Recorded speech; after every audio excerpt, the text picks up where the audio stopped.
Blocked northbound Interstate 880 at High Street after that big rig overturned at about 2 o'clock this morning. Our own meteorologist, Roberta Gonzales, has been stuck in this morning. Roberta, you actually saw this crash happen. We are glad you're okay. What can you tell us about what the scene is like right now?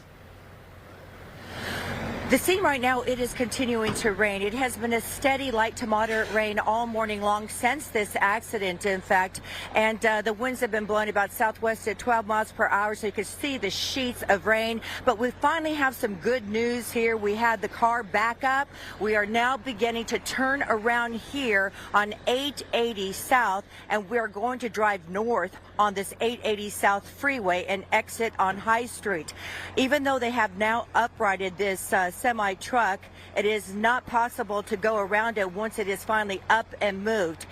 There's a lot of debris on the ground still, and it's just amazing how far this debris does stretch. In fact, when I saw the accident occur, it was immediately in front of me. I always arrive to the TV station at 2 a.m., so I know this happened a few minutes before 2, and our exit for television station is right here off 5th Avenue. So I'm only 2 miles from the station, but I've been sitting on this freeway for 4 hours now, over 4 hours. And let me just point something out to you. When you have flying debris coming at you from an accident that happens right in front of you, this is the debris I'm talking about. And this is metal. And this was coming right at my car. And I don't know how it did not strike my car. It's like, really, by the blessings of dear Lord Jesus, because this is heavy and hard, and not just only that, but then you get all of this stuff, and this is also metal and plastic, and this comes at you as well. So I could have been involved in a separate accident as well. Now, what happened is the semi was in the fast lane, which is the 4th lane,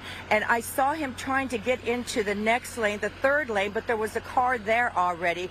And admittedly, I really have to say I think he was driving too fast for the conditions. I looked down at my speed, and I was going between 60 and 62 miles per hour, and he passed me, the semi-truck did, and I was sprayed with the shower from his back wheels, and then he tried to get into the next lane, and he hit the car directly in front of me.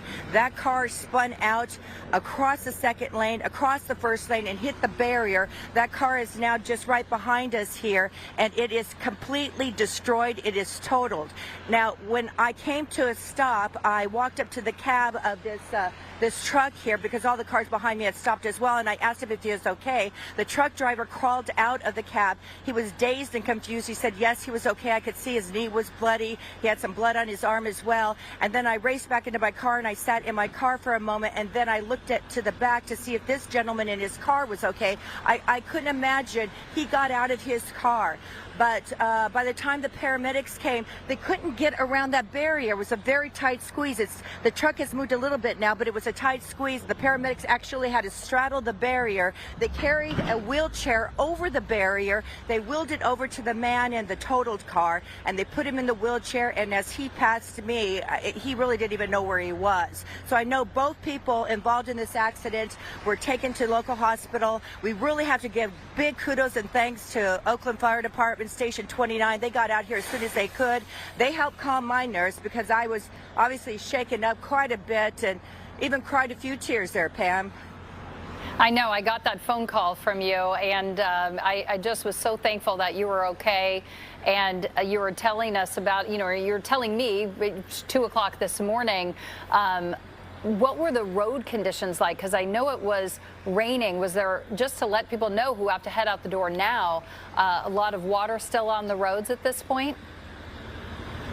It's a good question, Pam, because even though you take a look at the high-def Doppler radar, you see a lot of green on the screen, but it doesn't look like it's over this Oakland area. Even though you don't see that precipitation on the screen, there's a lot of low-lying moisture, and it's consistent. It's steady. It has not stopped raining for the 4 hours I've been here, but I know it was raining the time I left Livermore and made this trek into the Oakland area. The conditions are horrible. It's just a steady raining at 2 o'clock in the morning when there's not a lot of traffic on the road. There's not a lot of cars to push the water off the road. So I know there was some hydroplaning by other cars coming in this morning. I didn't have a problem because I kept my speed under 65 miles per hour the whole time. And I think that's a problem. Even sitting here for 4 hours watching people on 880 North, they're speeding. They're going way too fast for the conditions. We may buy a little bit of a break in the activity today, but more rain is coming in later tonight with the wind and the heaviest rain showers early tomorrow morning. So if we're suffering from these kind of conditions right now, they're only going to worsen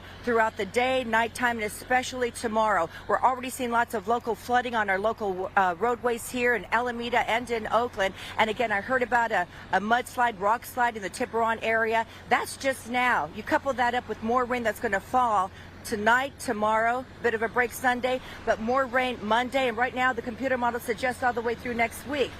We have to really take this seriously. We're not used to rain here in the Bay Area after 3 years of drought, and we don't really know how to drive in the rain. We don't, but we've got to slow down and do it for yourself and do it for the other people around you. This was horrific this morning. I've never experienced anything like this. Boy, and a reminder to stay back, leave plenty of room between you and the next car, as she said, or you would have been hit by that debris. Especially with a big rig or a large vehicle, it takes a while for it to break. So, you know, it's sometimes when we're in the live trucks and people cut us off, people take for granted how long it takes for a larger vehicle to come to a stop.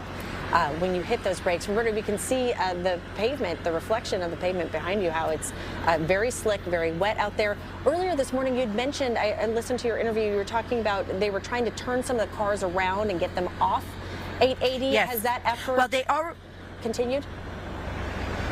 Yes, I'm sorry for interrupting there. Yes, they have already started it, and they're moving the cars around. They started from the back, the cars that were way backed up over past the Coliseum. The police officers told me that they got them off first, and that I would be the last one to leave because I was the closest car to the semi. So we're all turning around. You can see that they've already moved the cars immediately behind my white car here, and the cars are actually doing a U-turn around a semi-truck. The semi-trucks, I think, are actually going to have to leave after all of this, because it's going to be hard to turn those around, and there's a ton of semi-trucks just parked here on 880 South. Now, one thing you were mentioning about the driving conditions, I got to tell you, you know, if you're texting, if you're talking on the phone, you know, if I had been doing any of that, I may have been involved in this accident as well. So it's a good reminder to you. You have to focus. You have to keep all of your attention on the roadways, especially in these dire conditions that will continue all the way through next week. All right, Roberta Gonzales out there on scene. Again, we're so thankful you're okay, and everybody there involved in that horrific accident. Some good reminders, and she's bringing us the forecast as well while she's out there along the side of the road. So thank you for that. It's certainly affecting our roads. We want to now head over to